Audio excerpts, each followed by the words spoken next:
Hello, everyone. Good morning, good afternoon, good evening, whenever you are watching or listening to this. And welcome to Link Up Leaders, your direct link to leaders in supply chain and e-commerce.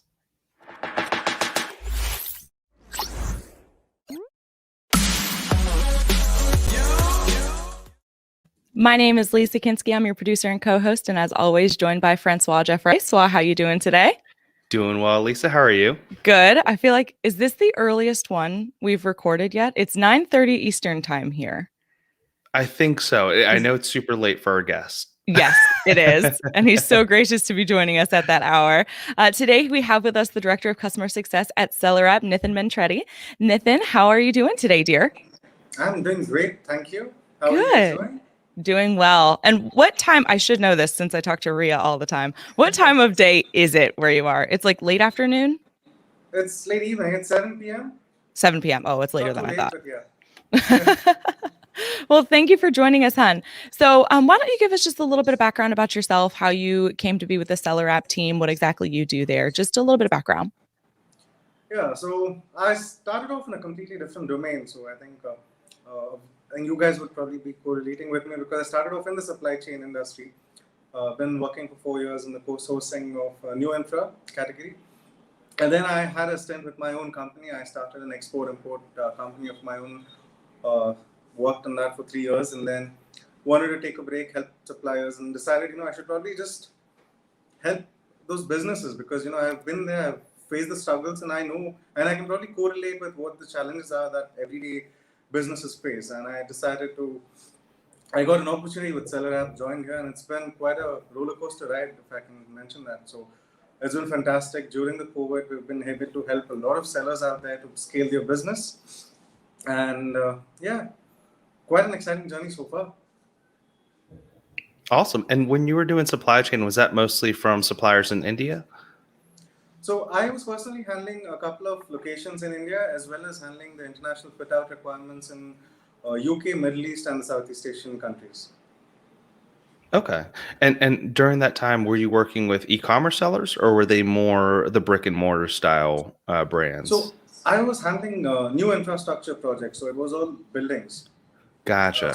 So a lot of building materials. Yeah, that's completely. So we had international procurement mostly was retro fit out models. So we had the building leased out and we had to do the complete interiors, HVACs and all that.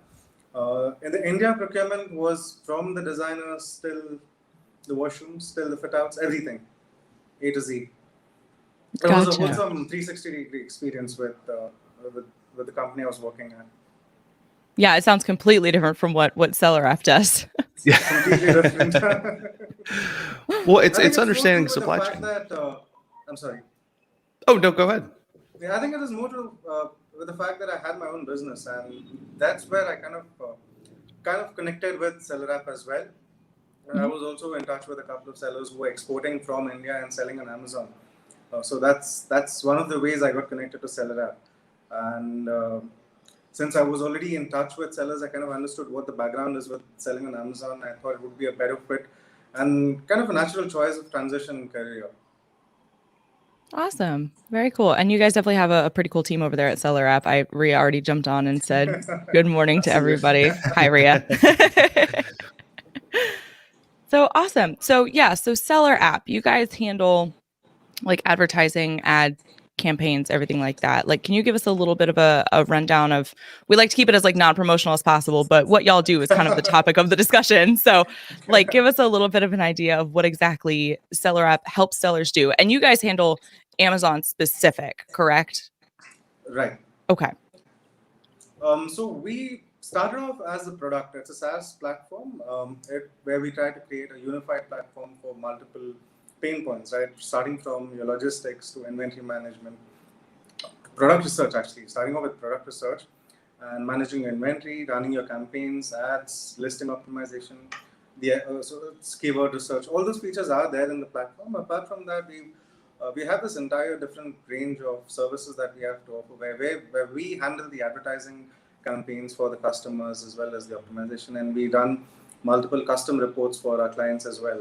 It could be market share analysis, brand share analysis, all sorts of that. And Yeah, I think we've recently started exploring Walmart as well.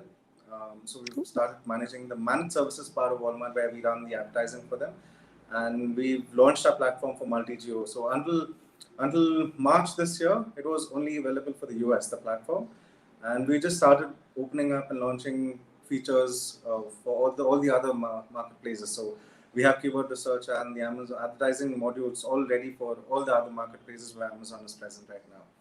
Perfect. And that was part of y'all's Go Global campaign, right? Exactly. Yeah. Awesome. A little plug for an event we sponsored.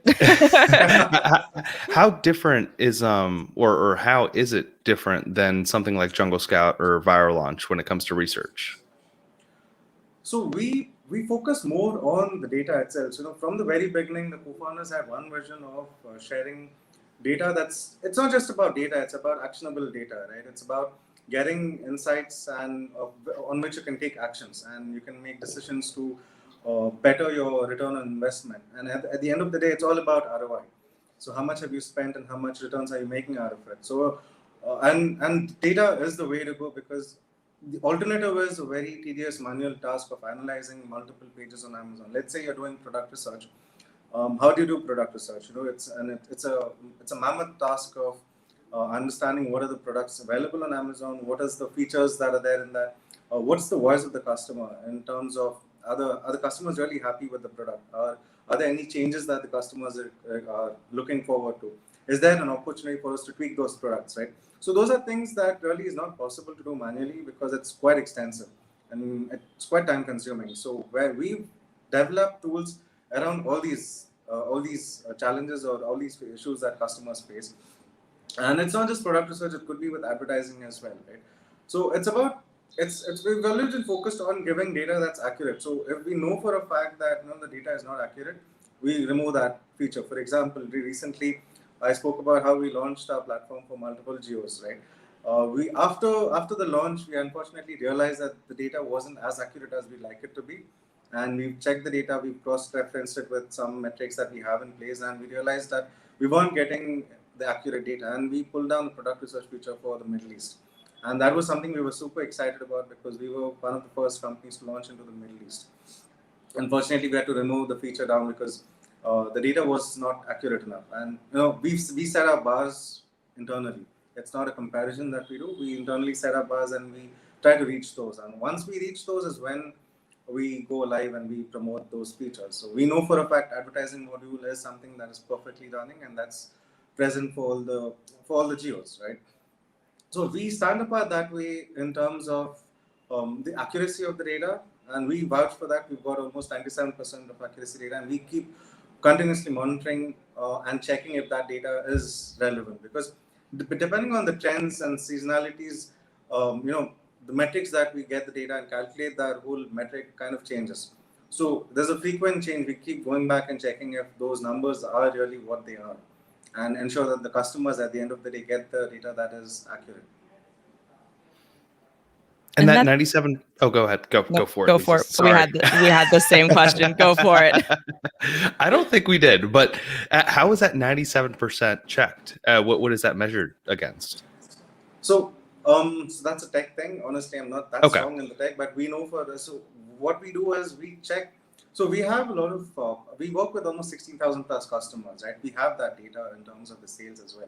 So when we are doing product research, we kind of get an indication of how those numbers are accurate. So we internally, randomly, so personally for me, I check customers.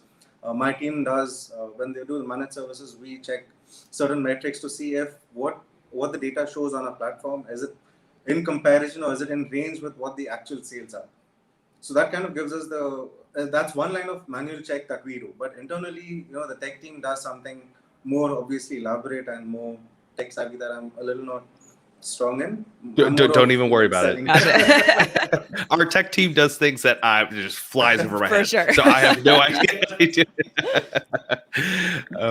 What was your question? Well, I was gonna say we did have very similar questions, and I'm glad that you asked it the way you did, because my question wasn't as eloquently put. I was gonna ask if it was a manual check that you were doing, or if there was a level of automation to it, and it seems like it's done on both sides, because I don't know how much I can say still technically, but with my previous employer, there was a level of manual research and automated research, and they would use both of those whenever they put a robot online, for lack of a better term, and they would confirm against their own metrics whether or not it was accurate. So I was thinking it was kind of maybe the same, and that all sounds very vague because I don't know what I'm allowed to say because I have not been there for 2 years, so some of it's proprietary.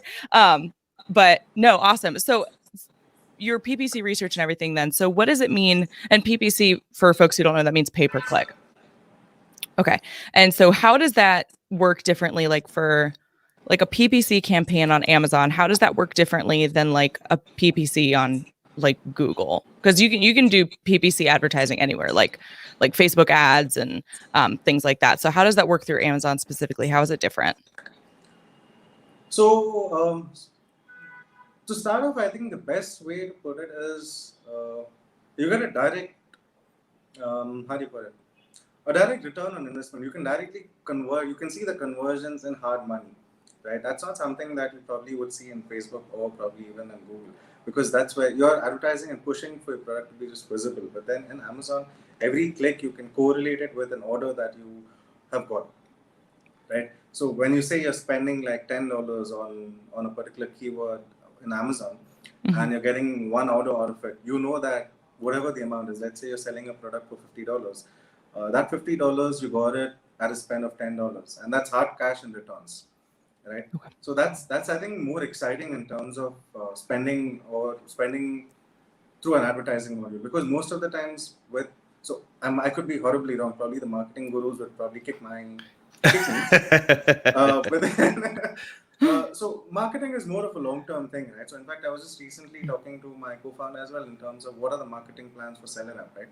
Because you don't really see the direct conversion in terms of either an increase in the clientele or increase in revenue. It's just that you're out there, and it's a long-term thing where at the end of the day, probably 3 months, 6 months down the line, you would have built a brand of yourself for yourself, and you're getting the conversions out of it. And that's not the case with Amazon. Amazon, that in a month, if you've spent an X amount of money, there's an X amount of a Y amount of revenue that you've generated, and that probably gives a kick out of any other type of advertising. So yeah, because it's not. I mean, you have to focus on a very limited amount of content, right? It's not like if you have a website, you have blogs. People might go to your blogs and browse those. Doesn't necessarily convert to a new user or a new sign up or a new customer. Exactly. Whereas we were talking to Chase Clymer yesterday, and he's a Shopify expert. He has his own Shopify agency, and he put it in. Not Electric Eye is what it's called. And he put it very simply, where it's people are going to Amazon with the intent to buy. So the only thing that you're spending advertising on is putting your listing on what they intend to purchase, right? And then being effective with that PPC. Exactly. But what different types, I guess, of advertising are there on Amazon? Because I know it's not like Google so much, where if you pay on Google, you can just be top of search, or you can do display ads. Like, what are the different forms of advertising on Amazon? So the primary 3 types of advertising within the Amazon website itself, right? So you have something called as sponsored product ads, sponsored brand, and sponsored display. So these are the different modules where you can either focus on advertising and pushing your product itself, or you can probably look at increasing the brand visibility of sorts.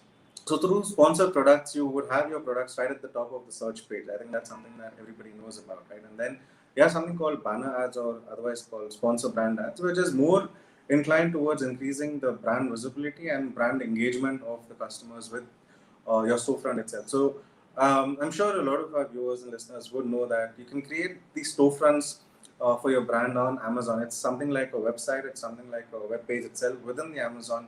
And the way I'd like to put it is, it's like a shop in a mall, right? So you can have your own products advertised over there. You can completely talk about your journey of selling.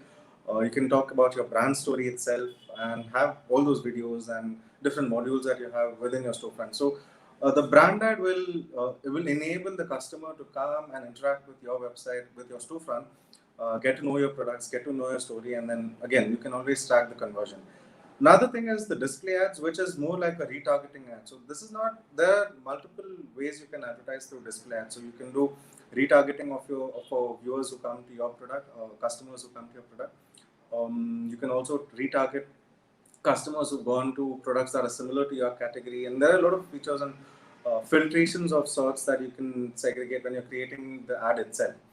And apart from this, you have something called as the Amazon display. You've got this DSP ads, which is the demand side platform ad. So this is something where Amazon does the advertising for you outside of Amazon website itself. So on different websites, blogs, it could be Instagram, it could be any of the web pages. You'll have your product advertised and directly linked to your product page on Amazon itself. So again, like you mentioned, Francois, the entire idea and the advantage of advertising on Amazon is that you are interacting directly with the customers who have an intent of buying, right? So through display ads and through these retargeting ads that Amazon has to offer, you can ensure that a customer, or you increase the chance of a customer who's interacting with your product to directly translate into a sale. So primarily so most of the sellers have, like everybody who has a business account on Amazon has the option of running these sponsor product ads. And for brand and display ads, you need to have your brand registered on Amazon, because obviously those are more directed towards increasing the brand awareness. So when you're creating, so you have different features in terms of creatives as well. So when you're creating a brand and display ad, you have the option of having your brand logo put up over there, or display photo as a separate entity over there as part of the creative. So yeah, and Amazon every day is coming up with these different features and different ways of advertising and interacting in different ways where customers get to interact with your product, and that's in a way quite beautiful, because I keep talking to my clients and I say, e-commerce is it's the way to go, right? E-commerce, for a fact, and there's no denying that e-commerce is the future, because in the pandemic we've seen the humongous spike in the entire e-commerce penetration, Amazon penetration itself, and the e-commerce itself growing crazy last year. So we don't get to touch and feel the product, and I'm one of those buyers. I like to feel the product, see what I'm buying, try it out, test it out, anything. And over here, you don't get to know, you don't get to interact with the product. So the different ways and medium that Amazon is allowing the customers, or the sellers in this case, to advertise their products kind of goes and slide in that direction, where it gives the customer confidence also and to know about the product. So you get to interact with the brand, you see what are the different, what the brand story itself is, what their journey was in with starting the business. And now Amazon also has recently come up with a way where you can, I think it's through virtual reality. If you're buying a cloth, you can integrate you can put a photo of yours, and then the cloth will kind of come on top of you. It's kind of like interact with the clothing line itself. And I'm sure there's a lot more technologically amazing stuff that's coming up with e-commerce, right? Because when you don't get to feel the product, obviously you need to come up with these AI and VR things where you interact with the product, and it just goes exciting after that. I'm just looking forward to it. A lot of the I think even like before COVID and everybody made like the true like almost e-com only switch, the eyeglass companies were already doing the like try on at home. They could either send you some or they superimpose them on your face. Exactly. So for the ads, as you're speaking, I was thinking, can you A/B test ads in Amazon? Can you split test? It depends, yeah, but absolutely, and that's what everybody has to do, right? There is no two ways about it, because you need to continuously keep monitoring what is happening in your ads. Let's say if you go a little bit deep in terms of how ads work, right? You are entering a couple of keywords which kind of gets attributed to the search terms that customers search on the Amazon webpage, right? And for all you know, you might be surprised with the results of how or what kind of keywords are really converting for you. Let's say you're searching for a bottle, or let's say a t-shirt, right? People might be looking for it in different ways and end up buying that. So you need to continuously do that A/B testing, and it's more of an optimization, a continuous optimization that happens instead of an A/B testing. So, and there's always testing happening in Amazon. So end of the day, you need to find and identify those keywords and search terms that are really converting for you, because end of the day, you need to again have a really good ROI when you see that you're spending on those keywords and you're advertising your products. Hmm. Gotcha. And so for the A/B testing, is there anything like so for Google Ads, you're able to submit, let's say, 4 or 5 different options, and it'll test out all 5 of those options for you, and then it'll display the ones that respond the best, whether that's for clicks or conversions. Does Amazon have that something within the platform itself? Not the way Google does it, but then in Amazon, it's all about when you created, you know the structure, you know the campaigns that you created, and you know what's the settings that you the sets that you created when you're creating the campaigns itself, right? So when let's say let's say you have a keyword, right? So you have there are different match types that you can attribute your keyword to. So it could be a broad phrase or exact match type. So you want to probably, for example, test out when you have a T-shirt, selling a T-shirt. You want to know what kind of T-shirts or what kind of search terms are getting attributed or what kind of search terms are getting converted for more. And although it's a T-shirt, you don't want to probably just target T-shirt as an exact match type keyword, because you want to see what are the prefix and suffix that people are adding to the T-shirt when they're buying the product or when they're looking for the product. Mhm. So you would probably put it in a broad match type and then see, okay, and then analyze the data that comes out of it and see what are the search terms that were attributed to that keyword. Pick those up and then probably put it into another campaign where you have better control in terms of what you exactly want to focus on. So it's that kind of an A/B testing that you do. And it's more to do with the keywords. It's got to do with the placement multipliers. Do you want to be more on the product pages of your competitors, or do you want to be on the top of the page when a customer searches for the product on Amazon? And that's something that someone can do within SellerApp. They can put in, let's say, T-shirts, and then they could see what the top search results are, and I guess what the long tail keywords are. Also, is that right? Absolutely. So the way Okay. a SellerApp works is with the campaign manager. So the campaign creation itself is just one part of our PPC module. So that is something that we haven't changed too much, except for the visuals and except for the experience that a customer gets on a campaign manager, because we kind of show a lot of trends within the campaign manager, which is not currently there in SellerApp, right? But apart from that, we have other modules and other tools and features within the advertising module, which kind of gives you these insights with a lot of ease. So you don't have to necessarily pull out multiple reports. You can just go to those tools and then identify what are those keywords and what are the long tail keywords that are converting for us. Gotcha. Okay. Yeah, it's I was gonna say, I see your wheels turning, Francois. Well, I was still stuck on the retargeting, actually. So the retargeting yesterday when we were talking to Chase, he mentioned that he doesn't know too much about the retargeting and what demographics you can exactly get in Amazon. So, Nithin, do you know what is possible to get? Like, can you limit it down to, let's say, someone that's married, someone that's within the ages of 25 and 35 and is a female?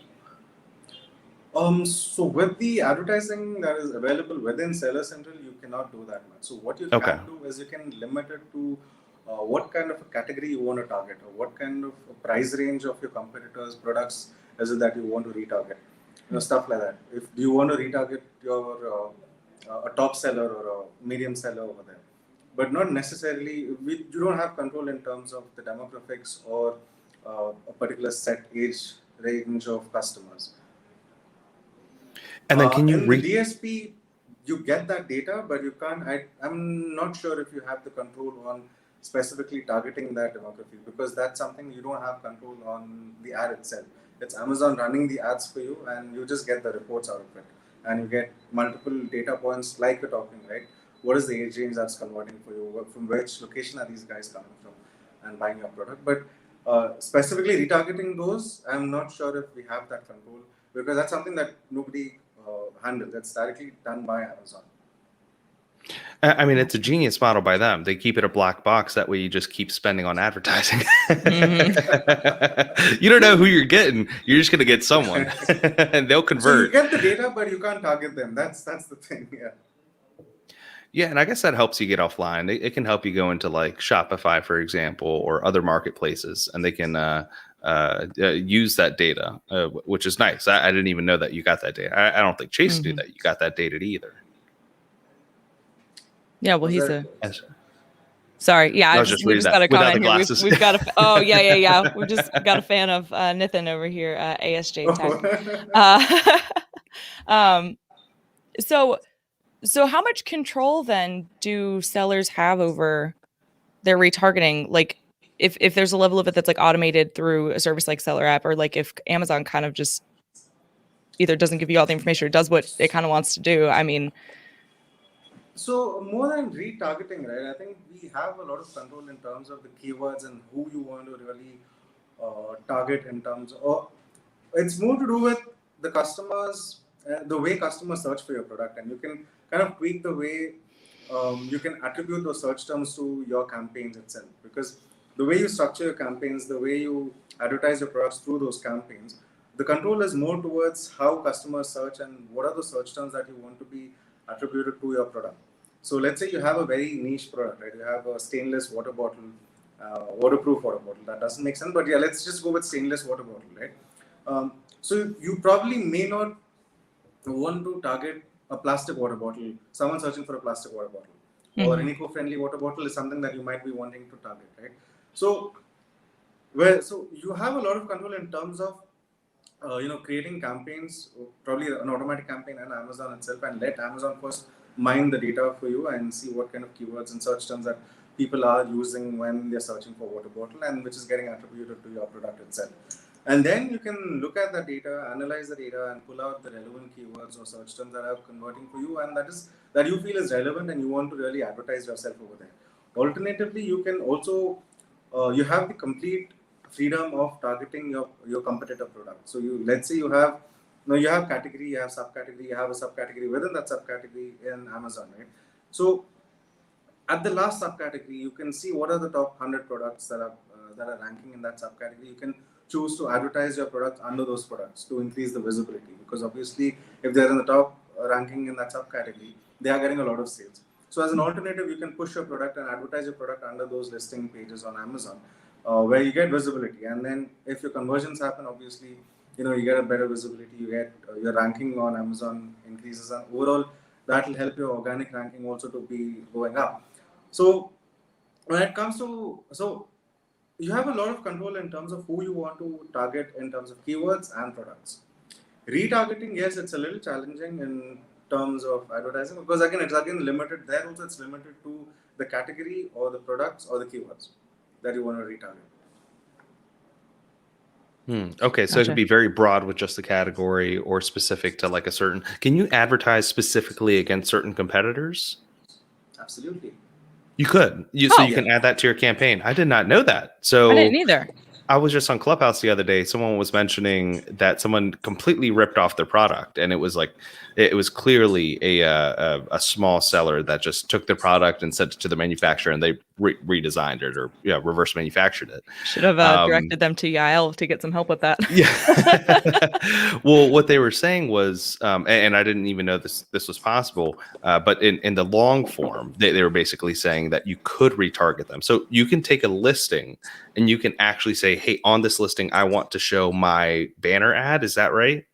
Yes.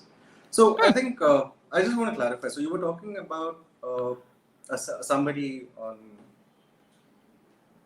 I forgot what was that channel. Oh, Clubhouse. Clubhouse. Yeah. Okay, Yeah. I just lost that one. Yeah. So you're talking about somebody in Clubhouse going and specifically copying or duplicating a product with probably a few changes, and then advertising their product, selling their product. So that's a little different from saying you do have the opportunity or the option of taking your product and advertising it right under the listing page of your competitor brand. So like even for you, right, when you're browsing on Amazon and you open a product page on a system, right under the description, right under the bullet points, you see that there's another brand that comes up. It's like a square rectangle box. So right under the buy box option on the right side, you have these other brand options coming up. And even when you scroll down and you have those other options of products, those are the alternate products that people are advertising. So yes, you can definitely. I never knew that. I'm having to pull up Amazon right now to look at it, because now I'm like, I don't know if I've ever paid attention to that. Yeah, I thought Amazon was just being nice and saying, hey, here's a few other options in you case may you also enjoy. Well, but honestly, I had the same reaction when I came to SellerApp, because So I knew about people selling on Amazon, but I did not know about the advertising part of it, right? So when I joined here, it was like, wow, a Pandora's box just opened up. I was just wowed for a good 6 months. I was a continuous learning. It is a huge box, right? So there is a lot of learning even to this day. But the first 6 months was like, oh wow, that is something that you can do, and I didn't notice that before. Was that what it is called? So it was a lot of wow moments for me when I joined. So always something you like. Now if you open Amazon and you see, you'll notice, now you get to see, and now that, okay, this is a competitor who's advertising his product under this listing. Yeah, that's interesting. So I just went on. Sorry, I'm on Amazon now, but everything I'm pulling up isn't showing like a you may also enjoy thing for any of these products. So like now I can't even see the box that we're talking about. Oh, here we go. You just No, but that's a coupon. So you have to go to the product page. And then with the ads themselves, can you attach a coupon to it? Like, can you say for this specific ad, I want it to lead to a listing that has these coupons? I don't think you have the option of No. targeting coupon or discounted products. Okay. Because yeah, so you can always have coupons on your product, but you can't have coupons on your ads. That was my question in better words. Thank you. Yeah, like it can't show like $5 off. If you buy from this one instead. Okay. Right. So I just want to be sure that I'm understanding correctly. So it took me actually a couple of products of pulling this up to get to something that had a competitor listing. So for this art set, for anybody who's just listening to the audio only version, I'm sharing my screen of a Amazon listing. So this is actually an Amazon's choice of pencils, I guess. So you're saying that this box over here of US Art Supply, they specifically requested to have their listing show under this main product. Right. So if you just scroll down a little bit more, just a little. Sure. Okay, hold on. So the right side, what you see under the buy box button, what you spoke about the US Art, that's part of the display ad campaign. So you have that sponsored tag, and the one that you see under that is also a display campaign where you have Castle Art Supplies. That's also a display ad. So then, what is this similar item to consider? Is this also a similar item to consider? Is a new thing that's coming up these days on Amazon. That is something that Amazon pushes organically. And if you go further down, you'll be surprised with the number of sponsored products that are here on this page. Oh, so yeah, these I knew about. Products. So these come through the campaign that is created through sponsored products. So like I mentioned, right, you have sponsored products, sponsored brand, and display ads. Right, so these products are all sponsored. So basically, sponsored is that you're advertising for those products. You've targeted this product, this ASIN that you can see on the URL, and you're telling Amazon basically that for this, when a viewer goes on this or a customer goes onto this page, have my product advertised under that. Gotcha. And if you go scroll further down, you should probably also have brand ads, couple of brand ads coming up somewhere, probably right at the bottom. So what's to stop a competitor from, let's say, finding a ClickBank and searching their competitors' sponsored ads and clicking on a ton of their sponsored ads to drive up their ACOS?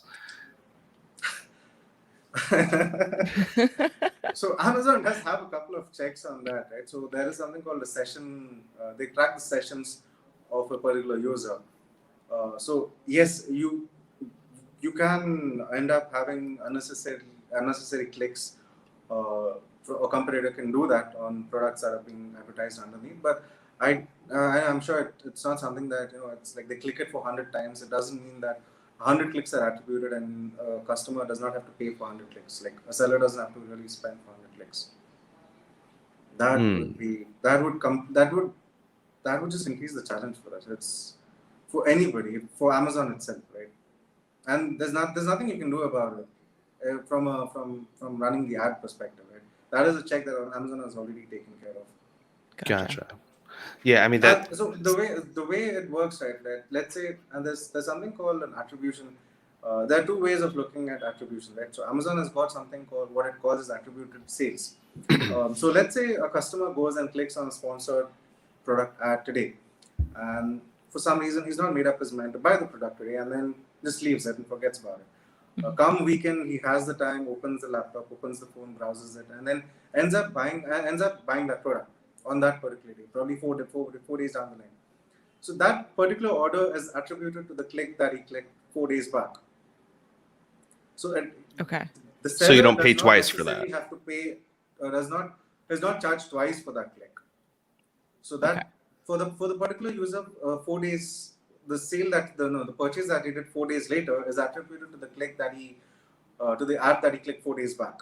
Gotcha. And this attribution period varies from 7, 14 till we've seen it. We've seen the attributions kick in like up to 45 days as well. But officially, it's 14 days is the maximum attribution period. But we've seen sales getting attributed back to earlier clicks up to 45 days. Wow. That's a long time. Yeah. I Do feel they like. show you those attributions? You don't specifically see those attributions, but you can. So when you're looking at the data, like we have multiple data points, so we keep those checks to ensure that the data is accurate. So initially we had complaints from, not complaints, but we had some issues where our customers came back to us who use the platform and they said, you know what, your data is different from what Seller Central is showing, and they were comparing numbers from, let's say, March 15th to March 30th, and that's 14 days already back, right? So that's when we dug a little deeper and realized that this attribution is different. So we checked our data and we checked Seller Central data on a daily basis. It was a manual task we did one day, and we realized that this attribution goes on for at least 45 days. And then we revamped the entire advertising model in terms of the data. So when you talk about competitors and us again, right? So no, I can for a fact, given written writing, that the data that we have in terms of the accuracy or the closest results comes from SellerApp's dashboard and Campaign Manager. So if you select a particular date range, the numbers that we show on our platform versus Seller Central, there's going to be 0 to probably 1% variation depending on the attribution and at what point in time that attribution kicked in. So, and that's in a way really helpful for the sellers as well, because you don't have to necessarily end up paying Amazon for those ads every time a consumer clicks on that particular ad. So you can be rest assured that if a particular customer has clicked on an ad, it's just once, and then if he buys the product, it's attributed to that date. And would that cross attribute from the phone from mobile to desktop also? Well, it's per No, I account, think it's right? more to do with the user itself. The user, okay. Yeah. I would assume so. And then are there different methods or are there better methods to advertise on mobile versus desktop? Because I feel like with desktop, you obviously have a bigger screen, you have more sort of real estate to advertise, right? You have those two sponsored ads. When you're on mobile, it's really just you search a product and you have a whole list of products. I think those were display ads or search. No, it was the most common ad that you were talking about before. As of right now, Amazon has no differentiation between the mobile ads and the website ads. But yes, for the brand ads or the banner ads that are there, you have the option to see how the product or how the ad looks. So when I was talking about the creatives that you have as an option to edit when you're creating a sponsored brand ad. So brand ads increase the interaction with your brand. So it obviously the space real estate, like you said, is different from on desktop and on mobile. So the way the way a sponsored brand ad is shown on a phone is different. So you can actually see when you're creating the ad itself, you can see how it's going to look on a mobile and how it's going to look on a desktop. Mm-hmm. So you can probably make those changes right when you're creating the ad itself. Yeah. And you could change the mobile versus the desktop. Is that right? Can you have two different ads there, or does it have to be one that? Okay. So when you're creating the ad itself, when you're developing the creative for that particular brand ad in that particular campaign, you can have, like I said, right? So you have the logo. Certain places you can add this custom image of sorts. It'll be kind of overlaying on your products, right? So Amazon decides where it shows this, because obviously the whole background image can't be shown on a mobile phone, right? So they just show the logo of your brand and the product that you're advertising through the brand ads. But on the desktop, certain places you have this overlay of an image. And it's probably a bug, or I don't know what it is. Back last year, back in March, April last year, Amazon launched this brand ads, right? So you could have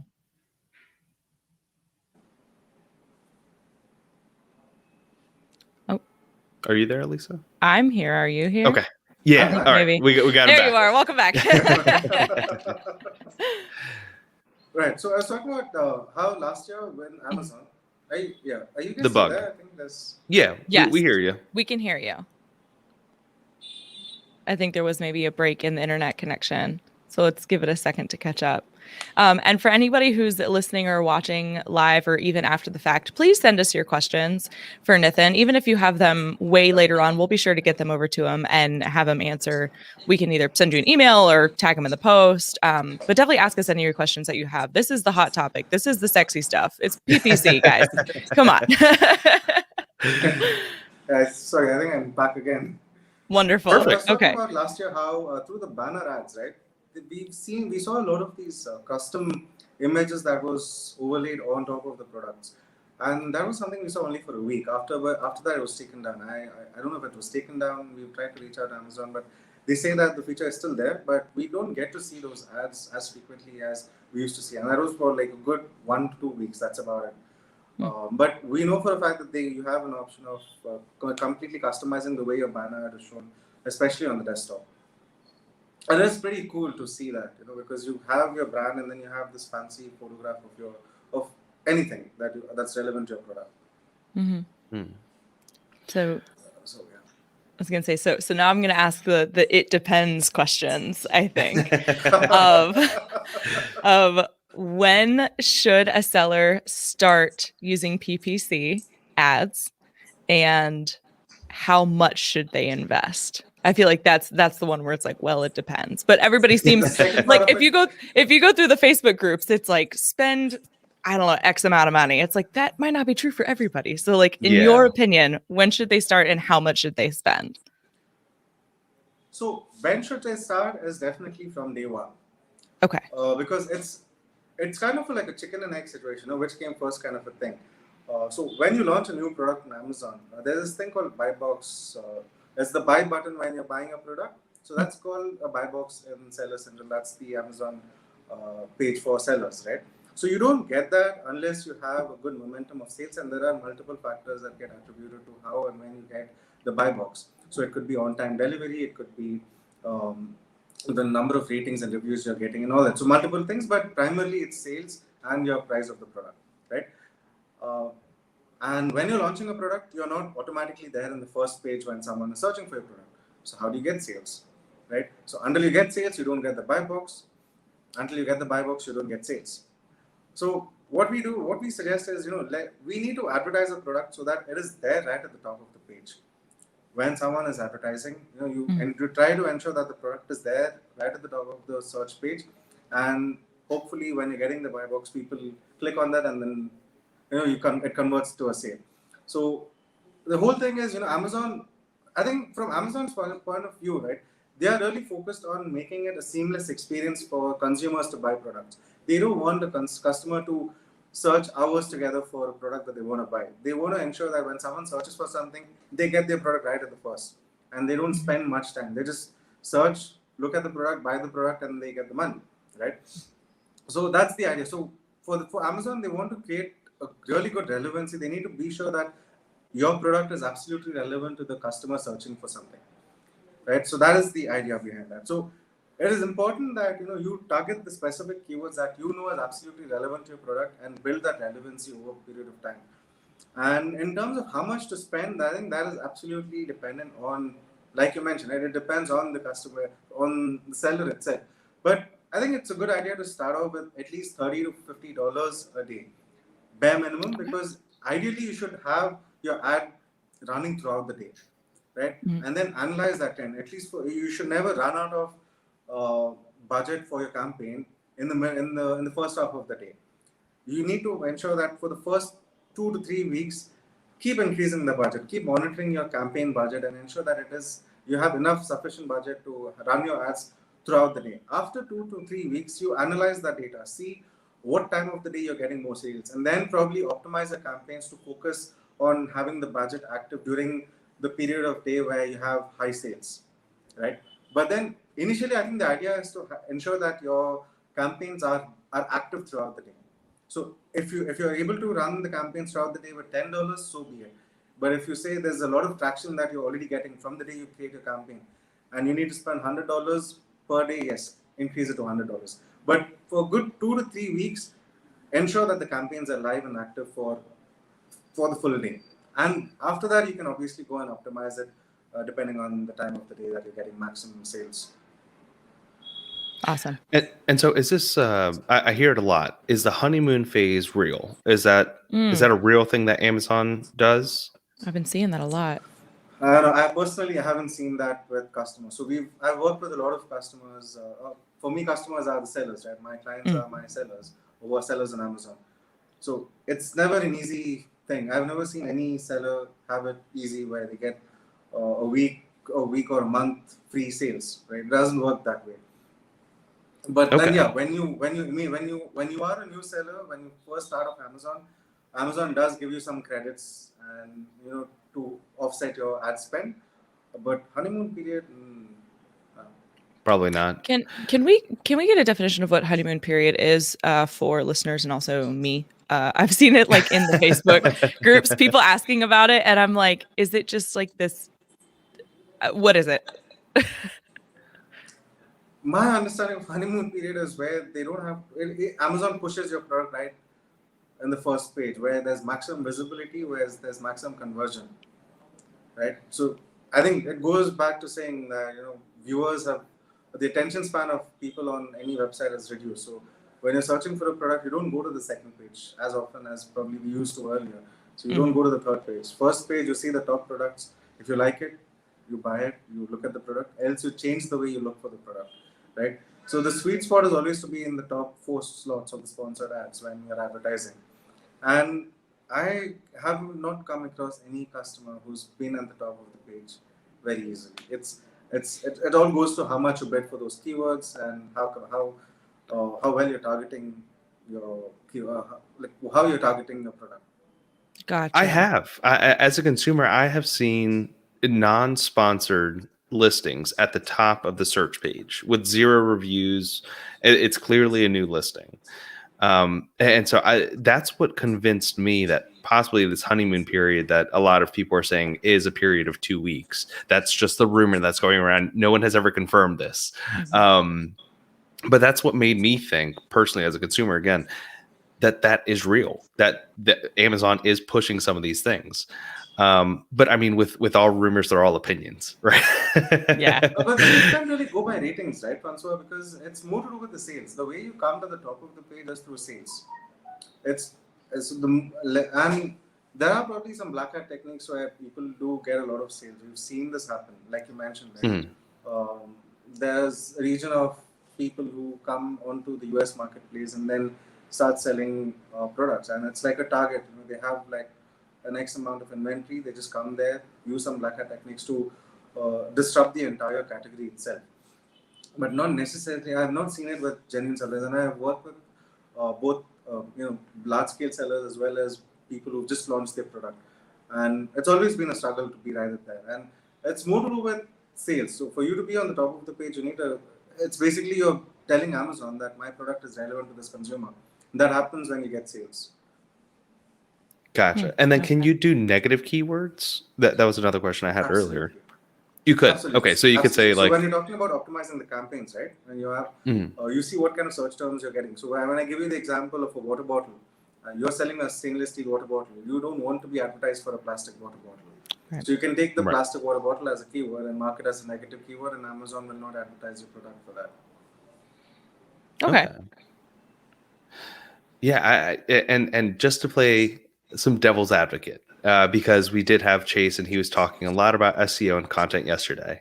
So just to play devil's advocate, wouldn't it make more sense to launch a product, leave it organically with no PPC, leave an organic listing up for a month or two just to see how your product sells for that month or two, and then starting PPC to see how that PPC would benefit your listing after those initial 2 months? It's an interesting point of view, but then I really don't see why we should wait for that 1 or 2 months, right? What you're saving is the ad spend that you're doing for that 1 month and 2 months. but what you might be losing on is the momentum with which you're getting sales. Mm-hmm. So we worked with this company back in 2019, and he's still with us. This is a company that sells trash bags, and trash bags is not highly competitive in the sense that there are multiple brands, but there is a monopoly of sorts. There are 3 brands at that time when we launched. One being Amazon themselves. So there is Amazon Basics. Right. So when you search for trash bags, you get Amazon Basic products that come first. Mm-hmm. Right? So the day we launched, we've been aggressive in our advertising. So within 3 months, his products were competing in the top page organically as well. And that is not something that you can do when you just leave it, because he came to us, I think, a month after he launched the product on Amazon. Right? And we just gave him an aggressive plan, because for that particular client, the agenda was to increase sales and increase the visibility for his brand. He was launching a brand on Amazon. So now, currently, and we achieved that in the 4th month. We saw that organically all his products were there right in the first page itself, competing with all those 3 big brands. Organically. That is something that's not possible if you leave it organically. And why would you waste time with 1 month? Because it makes a lot of sense if you get the data of the keywords that are converting for you organically for the first month, right? Mm-hmm. But then unless you advertise, you don't get that data. For organic sales, you don't get to know what are the search terms or keywords through which a consumer has purchased your product.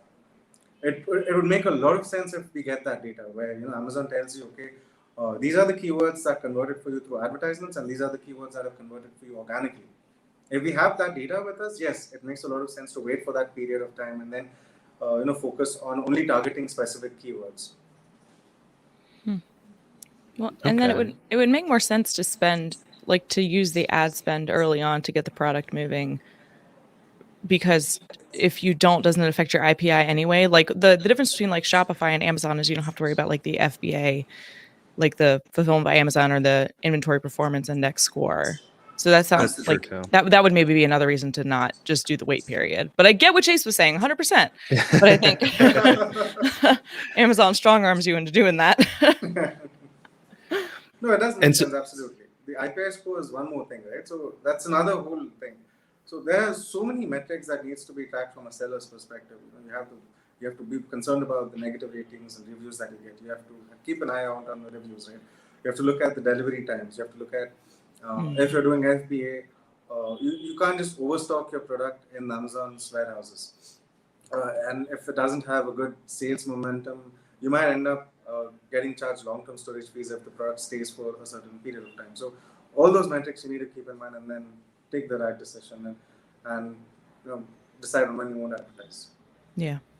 And to bring it back, just really quick, a quick plug for an Amazon product. The Amazon Basics stuff, their packing tape, y'all, it does not play around. I just want to get that thought out there. If anybody's moving, if you get the Amazon Basics packing tape, wow, it is serious. But anyway, go ahead. What was my question? Oh, IPI. Sorry. Yeah, come on, Lisa. You're supposed to keep me on track. I know. Well, you have 7 minutes, so hurry up. When it comes to IPI, did you see ad spend increase when Amazon started fluctuating the IPI scores? That way people would increase sales velocity and reduce inventory? Could you just ask that question again? I didn't get that. Yeah. So back last year, Amazon was, of course, increasing IPI. I think they increased it to 500, formerly 400 or 450. I think they went from 400 to 500 and then dropped it down to 450. To 450. Yeah. So when they went to 400 to 500, obviously, people that were in those upper 400s were panicking. They weren't going to be able to send in more Amazon inventory into Amazon FBA. So my question is, when Amazon was doing that, were people spending more in advertising so they could move their products quicker? Like, did we see any sort of spike when that went from 400 to 500? Right. So we can't attribute that to the IPI score itself, because last year was a completely different. It was a different time altogether, right? So we've definitely seen a spike in advertising during those times, especially after the lockdown started. March, April, we've seen ads increase as well as the revenue spike up exponentially for a lot of brands. And we've seen a lot of like brick and mortar store companies come into the e-commerce space and then again start advertising, right? So all these ads you run are based on the cost per click for each keyword. So we saw a trend where the cost per click for keywords, and that is attributed again, or that is based on the competition or the number of people bidding for that keyword. Right, so you're bidding for keywords. So and the higher you bid, the better chances you get to advertise your product in that real estate on the top of the page. So when during that period, we've seen a lot of customers increasing the bids to ensure that they don't lose out on that top of the page position for the ads. That eventually increases the ad spend. But as long as you're maintaining the conversions, it doesn't hit on your return on investment, because we've also seen conversions increase with the increase in ad spend. Mm-hmm. But yes, definitely, we did see a lot of consumers or sellers who did advertise more than usual because they realized the potential during that period where you had these brick and mortar stores closed down and everybody was on the e-commerce platform buying everything online. Yeah, it was like a fight to the front page. That's definitely a good fair question, but I think just like 2020 all encompassing, like nothing. The data is going to be skewed regardless. It's going to be exactly. Yeah. Oh gosh. Well, Nithin, thank you so much. We are coming up on the hour. I understand what ASJ, I think was the name, was saying earlier about being able to talk to you about PPC for hours, because I get it. But you obviously know your shit. Clearly, yes. But take a moment and let people know if they have any questions for you, where they can contact you. Give SellerApp a quick little plug. Just let them know. I don't know if they want to start doing PPC. How can they get a hold of you? No, I think it's important. Not important, but then SellerApp has always been looking at creating this ecosystem of sorts for any type of seller. It's not just about advertising module itself, right? And we do, of course, have our own strengths and we have our expertise in certain areas of Amazon advertising with respect to the platform, with respect to listing optimization or advertising itself, and a lot of custom reports. But apart from that, we are trying to create this entire ecosystem, right, where we've partnered with probably DHL for logistics, and we've got other companies where we can help any customer who has any kind of challenge, be it registering on Amazon itself, ungating, anything to do with Amazon itself. So if they have an issue, they can always reach out to us. And if that's something that we can't do, we would definitely connect them to our partners. And it happens vice versa as well. They come to us. So if you have any questions, you can definitely reach out to us at support@sellerapp.com, and we will reach out to you and answer your questions. And I don't think we asked this question earlier. Do you guys have any specific threshold of any size of Amazon seller that you work with, or do you work with any and all sizes, like brand new to $1 million accounts? No, as of now, we don't have any kind of a segregation. So we try to help all kinds of sellers. And that is part of the vision the co-founders had, right? To really help any kind of seller out there. And it's all about growing with them rather than, picking and choosing customers who would help us grow.